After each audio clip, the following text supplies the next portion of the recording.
अस्सलाम वालेकुम, मैं डॉक्टर असमान जावेद और आप देख रहे हैं मेरे डिजिटल चैनल। आज आपको एक मोहब्बत की लाजवाल कहानी सुनाता हूं, एक दरीना ताल्लुक और एक दरीना मोहब्बत का किस्सा। ये एक ऐसी मोहब्बत है जिसका अभी तक इंजाम नहीं पाया, और आमतौर पर मोहब्बत में भी देखा जाए तो उसका इंजाम कभी हुआ नहीं करता। ये कहानी है पाकिस्तान की और IMF के लव अफेयर की। ये लव अफेयर अजीब व गरीब है, यानी इसके अंदर दोनों का जो अदद है वो मिलता जुलता है। यानी 23 बार जो है आप पाकिस्तान IMF की तरफ गया फाइनेंशियल तौर पे, और 23वीं दफा आपका वजीर आजम अपनी मुद्दत पूरी नहीं कर सका।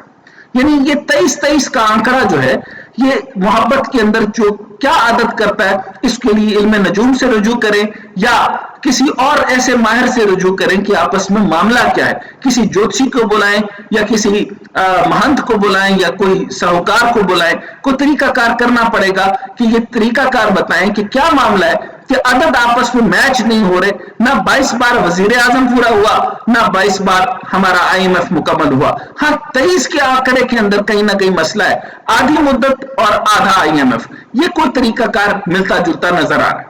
अब चलते हैं इस लव अफेयर की कहानी के ऊपर कि पाकिस्तान और IMF का पुराना लव अफेयर, 23 प्रोग्राम और 23 वजीर आजम।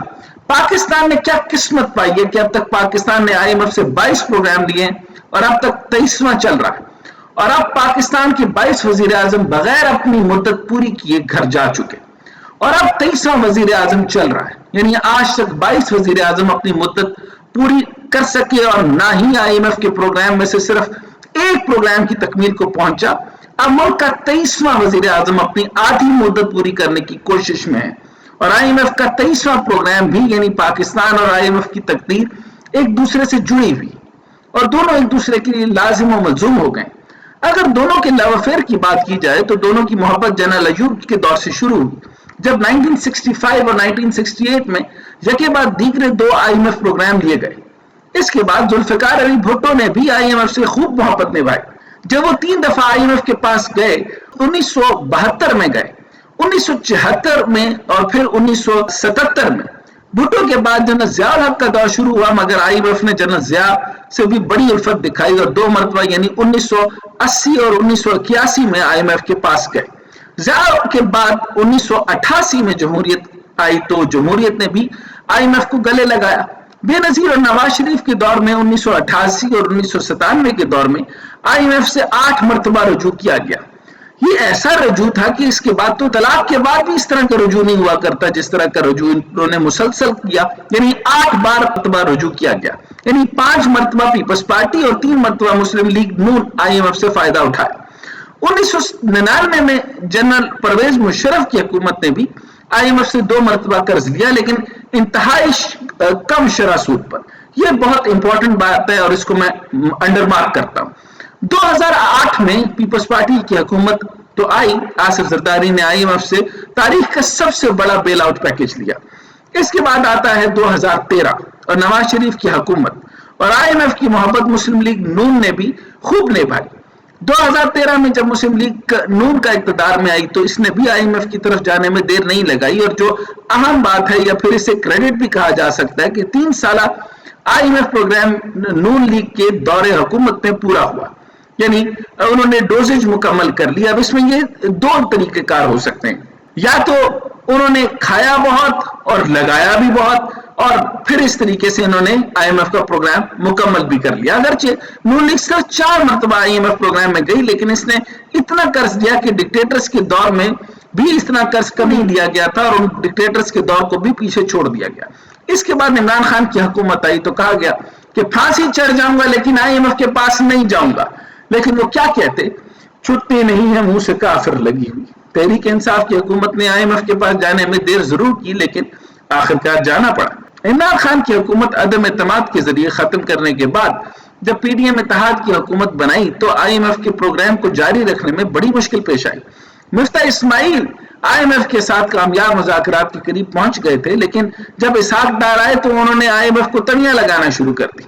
नून लीग बजाय तो सियासत पर मुल्क को तरजीह देने की बात करती रही, लेकिन इसहाक डार की पॉलिसी की वजह से प्रोग्राम मजीद डिले का शिकार हुआ और इक़्तिदार आखिरी महीनों में IMF से बेल आउट पैकेज इंतहाई सख्त शराइत पर हासिल किया गया, और इसमें यकीनी तौर पर जो है वो इसहाक डार साहब की बदनीयती शामिल हुई। मगर क्या IMF प्रोग्राम मुकम्मल होगा? अब ये सवाल मैं आप पर छोड़ने के बाद आपसे चंद मौज़ूआत आपके सामने रखता हूं कि टोटल अगर मैं देखूं कि जितने आपने अयूब खान के दौर से आप शुरू होते हैं और मुशर्रफ साहब के दौर तक जाते हैं, तो एक तो शरह सूद सबसे कम, और दूसरा उसके अंदर जो है आपका GDP 7 से 8 रहना। उसके अलावा हर जमहूरी दौर के अंदर आपका जो है वो GDP 3 से 4 और मर के कभी 5 हुआ होगा, लेकिन आज तक मैंने अभी तक तकरीबन 4, 4.5 से ऊपर कभी GDP नहीं देखा। और ये तो हौलनाक दौर है जिसके अंदर आप 0.29 देख रहे हैं, और GDP का तो सत्यानाश हो गया, यानी 0 से कभी आंकड़ा शुरू ही नहीं हुआ था।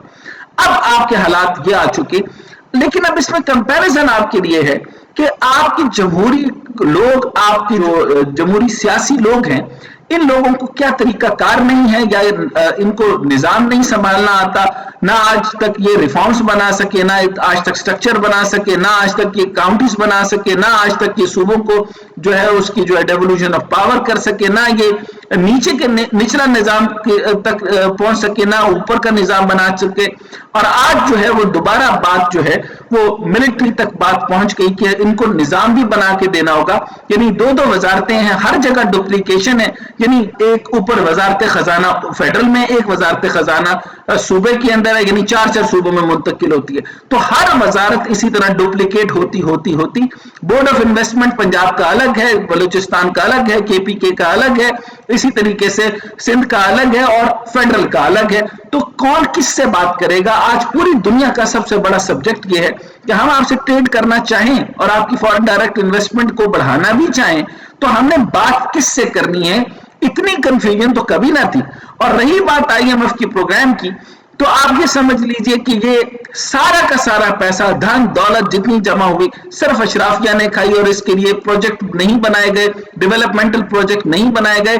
बाज़ औक़ात बेवकूफ बनाने के लिए आवाम को साथ मिला लिया जाता है, लेकिन जमहूरी लोगों ने, MNA, MPs ने और सेनेटर्स ने सिर्फ अपने खांचे लगाए। मैं वो वक्त देखना चाहता हूं कि कब कौन सी जमहूरी कुव्वत ऐसी होगी जो किसी भी इंसान को, किसी टेक्नोक्रेट को बगैर पैसे लिए सेनेट में जाने दे। मैं आपको लिख कर दे सकता हूं, ऐसा दौर आपकी जमहूरी हुकूमतों में तो नहीं आएगा। मैं आपको इमरान खान के दौर के चंद वज़रा की बात बता दूं कि इमरान खान अगर सेनेट की टिकट जो है वो 70 करोड़ तक ना लेकर जाए, तो बताइए कि पार्टी चलेगी कैसे? हमने फंड देने होते हैं, पार्टी को आगे चलाना होता है, उसके निजाम होता है, पूरी पाकिस्तान की सबसे बड़ी पार्टी है, तो खर्चा कहां से पूरा होगा? तो खर्चा यहां से पूरा होगा। MNAs फंड देते हैं, MPs फंड देते हैं, और फिर इन फंड्स के साथ जो है मजीद खिलवाड़ ये होता है कि IMF का फंड भी इन्हीं के जेब में जाता है, और यही लोग अगली सियासत करते हैं, यही वडेरे होते हैं, यही आपके इंडस्ट्रियलिस्ट होते हैं, यही इन्हीं का गठजोड़ होता है। और IMF जब उनके ऊपर सब्जेक्ट बनाता है तो आपसे ये पूछता है कि IPPs का क्या बनेगा? भाई 2.5 हजार अरब से ज्यादा आपके ऊपर IPPs हो गए हैं, आप इसका स्ट्रक्चर कैसे बनाएंगे? फिर वो कहते हैं कि जी हम 400 अरब रुपए दे रहे हैं, और आप इसका जो है वो मसला हल करने की कोशिश करते हैं। दूसरा वो कहते हैं जी डुप्लीकेशन ऑफ पावर का क्या करोगे? और तीसरा जो आपकी ब्यूरोक्रेसी है मुकम्मल करप्शन का शिकार हो चुकी है, इस करप्ट निजाम को जो पहिए लगने वाला तरीकाकार है ये कैसे खत्म करोगे? तो इसका इनके पास कोई जवाब नहीं है। तो उसके बाद जो आखिरी रिजॉर्ट रह जाता है वो किसी भी तौर के ऊपर, हर मुल्क जब बात करता है, चाहे सरहदी तकाजों पर हो, आपकी तिजारती, अब तो तिजारती तकाजे पे भी हो गई, तो गारंटर सिर्फ फौज। तो इस वक्त तक पूरी दुनिया के बाद आप पाकिस्तान की लास्ट होप, यानी हर मामले में गुफ्तगू के लिए कोई रीजनेबल अथॉरिटी बैठी है तो वो अब है फौज। इसके अलावा पाकिस्तान से कोई बात करना नहीं चाहता। वो जमहूरियत पसंद कौमें भी जो है वो आपसे बात नहीं कर सकती। तो आज तक आपने जमहूरियत का इतना मस्त चेहरा देखा है कि अब आपके सामने सारे हालात हैं, तो कौन सा जमहूरी दौर जो है वो दिखाने के काबिल है? आप बताइए। तो फिर ये लव अफेयर जो है वो कैसे मुकम्मल हो सकता है? ये कभी मुकम्मल नहीं हो सकता है। आप इस गर्दाब से कहीं नहीं निकलेंगे। तो स्ट्रक्चर्स आपके कौन बनाएगा? IMF। तो जब स्ट्रक्चर IMF बनाएगा, पैसा वो रिलीज करेगा, निजाम वो बना के देगा, रिफॉर्म्स उसने करके देने हैं, तो आप लोग जो है वो तीसरी दुनिया नहीं है, आप लीस्ट डेवलपिंग कंट्रीज यानी चौथी दुनिया के लोग हैं। और अब चौथी दुनिया के लोगों को कोई हक नहीं है कि वो अपने मुल्क के अंदर वजीर खजाना इसहाक डार को रखें। चुनाचे उससे तो फौरी तौर पर जान छुड़ा लेनी चाहिए, क्योंकि जब IMF है तो वजीर खजाना क्यों?